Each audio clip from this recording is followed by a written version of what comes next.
The salt air through my office window had smelled the same for 42 years. Cedar and diesel fuel, seaweed and old rope. Some mornings I could taste it before I even opened my eyes. That Friday morning in late September, I was at my desk before sunrise, the way I'd been doing since 1982 when I bought my first cargo vessel with a Navy discharge bonus and a mortgage that terrified my late wife. The harbor was still dark, but I could see the running lights of the early fishing boats heading out past the breakwater. My coffee had gone cold in its mug. I didn't mind. I'd learned in the Navy that comfort was a luxury, not a requirement. The ledger in front of me showed 42 years of numbers. Black ink, mostly. A few years of red that still made my jaw tighten when I remembered them. 3 hurricanes, 2 recessions. 1 strike that nearly broke us. But we'd survived. Mitchell Maritime had survived. And I'd been preparing, for the last 18 months, to hand it over to my son. Michael was 35, good man. Worked his way up from the docks, loading containers in the summer heat when he was 17. Got his business degree at night school while running routes during the day. Married a good woman, Sarah, who understood the life. They had 2 little ones, Emma and Jack. I'd been thinking about teaching Jack to tie a bowline. He was almost 5, the right age. I heard footsteps on the dock outside. 2 sets. Michael's I recognized. The other was lighter, quicker. That would be Alex Chen, Michael's business partner. They'd met at business school. Smart kid, MBA from Wharton, 32 years old with ideas about automation and logistics, software, and market disruption. I didn't understand half of what he talked about, but Michael seemed to think he was brilliant. I hadn't gotten up from my chair when they came in. I was looking at the morning tide chart, making notes about the container shipment due in from Halifax. My hands, calloused and steady, held the same mechanical pencil I'd been using since 1987. "Morning, Dad," Michael said. He had his mother's smile. It was the thing about him that still caught me off guard sometimes. "Morning, son." I looked up. "Alex?" Alex Chen nodded but didn't sit. He was wearing what he always wore. Expensive sneakers, dark jeans, a polo shirt with a tech company logo I didn't recognize. He held his phone in one hand, checking it every few seconds like it might disappear if he looked away. "We need to talk about the transition," Michael said. He sat down across from me. Alex remained standing, moving toward the window that overlooked the harbor. I'd been planning this transition for 18 months. The paperwork was drawn up, 75% of the company to Michael, 25% to Alex. At Michael's insistence, they'd been talking about modernizing, expanding into new markets. Some of it made sense to me, most of it didn't, but I trusted my son's judgment. "I've got the final documents ready," I said. "Lawyer says we can sign next Thursday. Transfer goes through on the 1st of October. "That's what we wanted to discuss," Alex said. He didn't turn around from the window. The timeline and the structure. I waited. In the Navy, I'd learned that the man who speaks first loses ground. Michael shifted in his chair. "Alex has some thoughts about how we should handle the operational transition." "I'm listening," I said. Alex turned around then. He had his phone in both hands now, like he was reading from notes. "Mitchell Maritime has strong fundamentals. The client relationships are solid. The infrastructure is decent, though outdated. But the management philosophy is, frankly, stuck in the last century." I felt something tighten in my chest. I didn't say anything. "We've been analyzing the operational data," Alex continued. "Response times, customer service protocols, vendor relationships. It's all very traditional, very relationship-based. But modern logistics is about data, about efficiency, about cutting out the redundancies." "Redundancies," I repeated. "The way you do business, Robert. Coffee meetings with dock managers. Handshake deals with shipping agents you've known for 30 years. Birthday cards to the guys who run the warehouses. It's admirable, in a nostalgic way, but it's not scalable." Michael was looking at his hands. He wasn't meeting my eyes. "What Alex means," Michael said quietly, "is that we need to streamline, modernize the approach."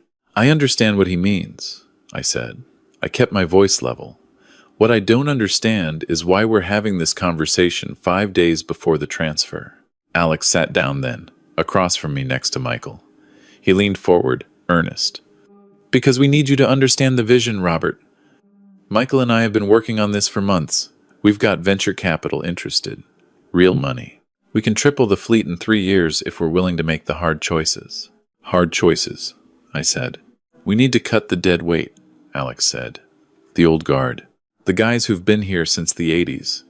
Who think they can run routes the way they did when everything was done with paper manifests and radio calls. We need to implement automation, dynamic routing software, algorithmic load optimization. I looked at my son. Michael? He finally met my eyes. Dad, the industry is changing. If we don't change with it, we'll be obsolete in 5 years. Alex is right about that. So this is about the men who've worked for me for 30 years, I said. The men who showed up during the hurricane in '03 to save the boats. The men who took pay cuts during the recession so we wouldn't have to close. It's not personal, Alex said. It's business. And frankly, Robert, it's time for your generation to step back and let the people who understand modern commerce take over. There it was. The thing that had been hovering in the air since they walked in. I set down my pencil, very carefully. I looked at this young man, 32 years old, sitting in my office, in the building I'd bought with a second mortgage in 1989, telling me it was time for my generation to step back. Let me make sure I understand, I said. You want me to sign over 75% of this company to my son, and 25% to you. And then you want me to step back while you fire the men who've been keeping these boats running for decades. And you want me to do this because my generation doesn't understand modern commerce. That's reductive, Alex said. But essentially, yes. I looked at Michael. This is what you want? My son hesitated. That hesitation told me everything I needed to know. Dad, I want the company to survive, to thrive.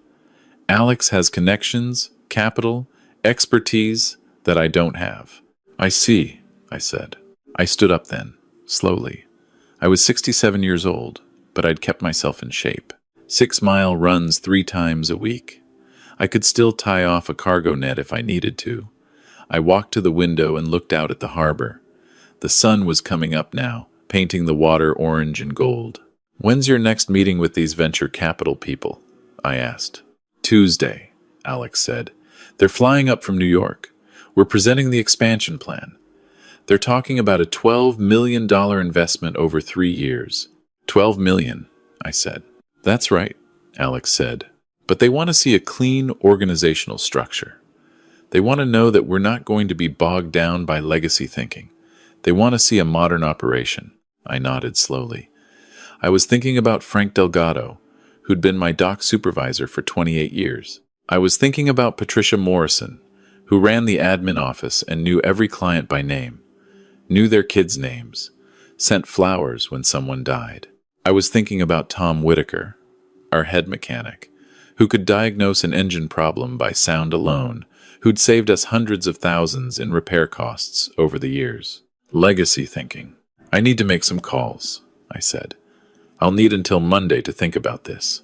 Monday's fine, Alex said. He was smiling now.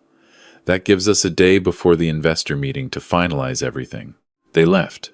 I heard their footsteps on the dock, heard Alex's voice carrying across the water, something about market projections and growth metrics. I stood at the window for a long time after they were gone. Then I sat down at my desk and picked up the phone. The first call was to my lawyer, David Brennan. We'd served together in the Navy. He'd gone to law school on the GI Bill, the same time I'd bought my first boat. David, I said when he answered, I need you to halt the transfer. All of it. Don't file anything on Thursday. There was a pause. Bob, we've been working on this for 18 months. Everything's ready. What's going on? Just hold everything, I said. I'll explain later. Can you do that? Of course, he said. But the venture capital meeting, I know about the meeting, I said. Hold everything. The second call was to Patricia Morrison. Patricia, I need you to pull the contracts for our vendor relationships. All of them. The warehouses, the shipping agents, the dock facilities. I need to know who we have handshake deals with versus formal contracts. She didn't ask questions. That was Patricia. 30 years of working together meant she knew when to trust my tone. "I'll have it by this afternoon," she said. The third call was harder. I called my daughter, Jennifer. She was 42, lived in Portland, taught marine biology at the university. She'd never wanted anything to do with the business, but she understood people better than anyone I knew. She got that from her mother. "Dad," she answered, "it's barely 7. Are you okay? I need to ask you something about your brother," I said. I told her about the meeting, about Alex's comments, about the venture capital and the plan to cut the old guard. When I finished, there was a long silence. "Oh, Michael," she said, quietly, "what are you doing?" "You think I'm wrong?" I asked. "Maybe the kid is right. Maybe I am stuck in the last century. Dad, you built something that lasted 42 years through every disaster imaginable. You did it by treating people like they mattered, like they were more than just efficiency metrics. If Michael's willing to throw that away for venture capital money, then he's not ready for what you built." "He's my son," I said. "I know," Jennifer said, "and you love him. But sometimes love means not giving someone something they're not ready to protect." After I hung up, I sat in my office for a long time. The sun was full up now. I could see the morning shift arriving. Frank Delgado was early, the way he always was. He was 61 years old. He'd been planning to retire in 4 years, once his youngest finished college. I wondered if he'd make it to retirement under Alex's modern operation. I picked up the phone again. By Sunday evening, I'd made 47 calls. Some were short, some lasted hours. I talked to warehouse managers in Halifax and Charleston. I talked to shipping agents in Newark and Baltimore. I talked to the captain of every vessel in our fleet. I talked to our insurance brokers, our fuel suppliers, our equipment vendors. I didn't tell them what to do. I just told them what was coming, that there was a plan to modernize Mitchell Maritime, that the new management was looking at efficiency metrics and algorithmic optimization, that the old way of doing business, the handshake deals, and the relationship management was considered dead weight. I told them the transfer was supposed to happen on Thursday, and I told them I was reconsidering. The responses were immediate. By Monday morning, my phone was ringing before I got to the office. The first call was from Marcus Webb, who ran the warehouse facility in Charleston. "Bob, I've been doing business with you for 19 years. You've never missed a payment. You've never lied to me. You've treated my people with respect. If you're out, I'm out. I can't work with some kid who thinks a spreadsheet knows more than human judgment." The second call was from the captain of our largest vessel, the Patricia M., named after my wife, Patricia Mitchell, who died of cancer in 2016. Captain Rodriguez had sailed for us for 17 years. "Skipper," he said, "he still called me that. From my Navy days, you tell me what you need." By noon, I had responses from 32 of the 47 people I'd called. The message was consistent. If I wasn't running Mitchell Maritime, they weren't interested in doing business with Mitchell Maritime. The meeting with the venture capital investors was scheduled for Tuesday at 2 p.m. It was going to be held at a conference room Michael had rented in downtown Portland. High floor, harbor view, catered lunch. Alex had told me I was welcome to attend if I wanted to see how modern pitch meetings work. I didn't go. Instead, I stayed in my office and made more calls. At 3:15 p.m., my phone rang. It was Michael. "Dad, what did you do?" I could hear the panic in his voice. I'd heard that tone before, when he was 16 and wrecked my truck, when he was 24 and his first business venture failed. My son, scared and confused. "What do you mean?" I asked. "The investors just walked out," he said. "They asked about our vendor relationships, our fleet operations, our warehouse contracts. When Alex started explaining the efficiency models, they asked to see the actual contracts. Dad, half our operations are based on handshake deals with people who've been calling me all morning saying they won't work with us if you're not involved." "I see," I said. "The lead investor said, 'We don't have a viable business without you,'" Michael said. "He said our entire operation is built on your personal relationships, not on infrastructure. He said it's not scalable.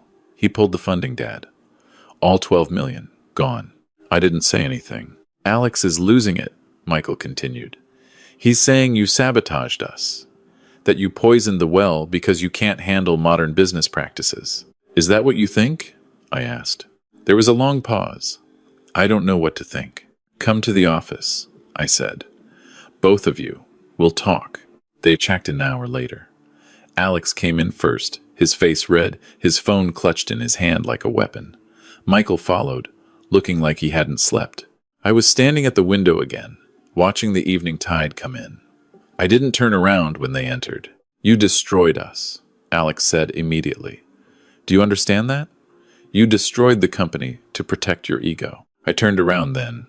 Slowly, I looked at this young man, 32 years old, who'd never spent a day on a boat, never tied a cargo line, never sat with a widow to explain why her husband's pension would still be paid, even though he died 3 months before retirement. I didn't destroy anything, I said quietly. I made some phone calls. I told the truth to people I've worked with for decades. That's all. You told them not to work with us, Alex said. No, I said. I told them what you were planning. I told them you considered their way of doing business to be dead weight. I told them you wanted to replace relationships with algorithms. They made their own choices. This is insane, Alex said. He turned to Michael. Tell him he just killed any chance we had at growth, at survival. Michael was looking at me, just looking. I could see something shifting behind his eyes. Alex, Michael said quietly, can you give us a minute? What? No. We need to fix this. We need to salvage. Please, Michael said. Just give me a minute with my father. Alex stared at him, then at me. Then he walked out, slamming the door hard enough to rattle the old photographs on the wall. Michael sat down. He put his head in his hands. I messed up, he said. I walked over and sat down across from him, the same chair I'd been sitting in when they came in Friday morning. Tell me what you were thinking, I said. I wanted to build something bigger, he said. I wanted to prove I could take what you'd made and expand it. Alex made it sound so simple. Modern systems, venture capital, aggressive growth. He said we could turn this into a regional powerhouse. At what cost? I asked. I know, he said. I know, Dad. When those investors asked about our operations, and I started explaining how it works, how Frank knows every dock supervisor from here to Halifax, how Patricia has relationships with clients going back 30 years, how Captain Rodriguez can navigate routes based on experience and instinct that no algorithm could replicate, I realized that's not dead weight. That's the entire foundation. That's what you built. That's what we built, I said. You've been part of this for 18 years, son. You know these people. You know how this works. Alex said I was being sentimental, Michael said. He said business is about numbers, not relationships. Business is about people, I said. Numbers are just how we keep score. But if you forget the people, the numbers don't matter. Frank Delgado has been showing up at this dock for 28 years. You know why? Because when his daughter needed surgery and his insurance wouldn't cover it, I made sure she got it anyway. Because when Patricia's husband had a stroke, we kept paying him for 6 months while she took care of him. Because when Tom Whitaker's son got into trouble, I vouched for him with the judge and gave him a job. I remember, Michael said quietly. That's not inefficiency, I said. That's investment. Those people would run through fire for this company, not because of a paycheck, because they know they matter. That's what Alex wanted you to throw away for venture capital. Michael was quiet for a long time. What happens now? He asked finally. I pulled out the transfer documents from my desk drawer. All of them. 18 months of legal work.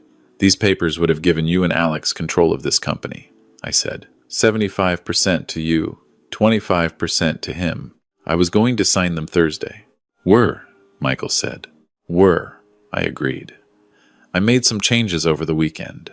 David drew up new documents. I slid a folder across the desk. Michael opened it and read. I watched his face. This gives me 60%, he said. It gives you 35%. It eliminates Alex entirely, and it includes provisions that require consultation with the senior crew on any operational changes. That's right, I said. You'll run the company. But you'll run it with the people who know how it works. And I'll be there as advisor, not as dead weight. Dad, I don't deserve this. Probably not, I said. But I'm not doing this for what you deserve. I'm doing it because you're my son. And because 5 minutes ago you looked at those investors and realized that everything I built matters. That the people matter. That's what I needed to see. What about Alex? Alex can find another company to optimize, I said. This one isn't for sale. Michael sat back in his chair. He looked around the office, at the photographs of boats we'd owned over the years, at the framed newspaper clipping from when we'd won the safety award in 2008, at the model of the Patricia M on the shelf. I almost threw this all away, he said. But you didn't, I said. You almost did. That's different. He nodded slowly. Then he stood up and reached across the desk. We shook hands. His grip was firm. He'd learned that from working the docks, from tying lines and hauling cargo. After he left, I called David Brennan. We're good to proceed, I said. New documents. Michael and I are signing Thursday. No one else. And Alex Chen? Out, I said. I'll write him a check for his consulting time. He'll deposit it and find some other company to disrupt. Bob, David said, you just walked away from $12 million in venture capital. I walked away from $12 million in debt and interference, I said. The company's fine. We'll grow at our pace. We'll take care of our people. That's always been enough. Thursday morning came clear and cold. October weather, the kind of morning when you could see your breath on the dock. Michael and I signed the papers in David's office. Patricia Morrison and Frank Delgado came as witnesses. Afterward, we all went to the diner down by the waterfront. The same diner where I'd eaten breakfast every Friday for 40 years. Frank ordered the corned beef hash. He always did. So we're not getting automated? He asked. We're getting some new software, Michael said. But nobody's losing their job. And I promise I'll never call you deadweight again. You didn't call me deadweight, Frank said. That was the kid with the fancy sneakers. Yeah, Michael said. About him. Don't worry about it, Frank said. Every generation's got a few who think they invented business. They usually learn, or they don't, and they fail. You learned. Patricia raised her coffee cup. To learning, she said.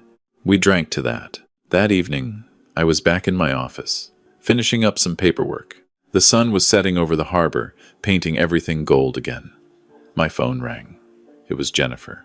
So, she said, did he sign the new documents? He did, I said. And Alex? Gone, I said. $30,000 check for his consulting time. He cashed it this afternoon. Last I heard, he's talking to some tech startup in Boston about disrupting their logistics. Jennifer laughed. Good riddance.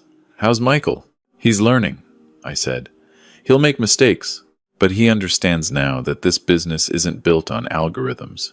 It's built on the people who show up every day and do the work. That's what Mom always said about you, Jennifer said. That you never forgot the work, that you never thought you were above it. Your mother was smarter than all of us, I said. After I hung up, I sat for a while in the quiet. The tide was going out. I could see the Patricia M at anchor in the deeper water. Captain Rodriguez would be taking her out tomorrow for a run to Halifax. 7 containers of electronics, 2 of auto parts, 3 of textiles. I knew the cargo by heart. I'd approved the manifest that morning. My father used to say that a man's legacy isn't measured in money. It's measured in whether the people who knew him are better for having known him. I thought about the 47 calls I'd made over the weekend, not to sabotage, not to destroy, just to tell the truth to people who deserved to hear it. And they'd made their choices. They'd chosen relationships over efficiency metrics. They'd chosen loyalty over optimization. They'd chosen the handshake over the algorithm. Maybe that made us dinosaurs. Maybe Alex was right, and we were stuck in the last century. Maybe in 10 years or 20, some other young genius with an MBA would come along and prove that everything we believed was obsolete. But I didn't think so. Because I'd seen 42 years of storms and recessions and strikes and disasters. And the thing that got us through every single one wasn't software or venture capital or dynamic routing algorithms. It was Frank Delgado showing up at 4 in the morning when a boat was in trouble. It was Patricia Morrison working 16-hour days during the recession so we wouldn't have to lay anyone off. It was Captain Rodriguez navigating through a hurricane to get a medical shipment to a hospital that needed it. That's what Alex would never understand. That business isn't about disrupting, it's about building. And you can't build anything that lasts if you're not willing to invest in the people who do the work. I locked up the office and walked out onto the dock. The night air was cold now. I could smell winter coming. In another month, we'd be winterizing the smaller boats. In another month, I'd be teaching my grandson Jack how to tie a bowline.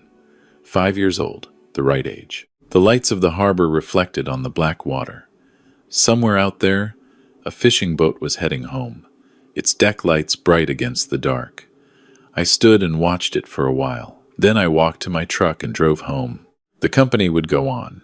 Mitchell Maritime, built on handshakes and relationships and treating people like they mattered. Built on the old way, the right way, my way. And now, if he was smart enough to protect it, my son's way too.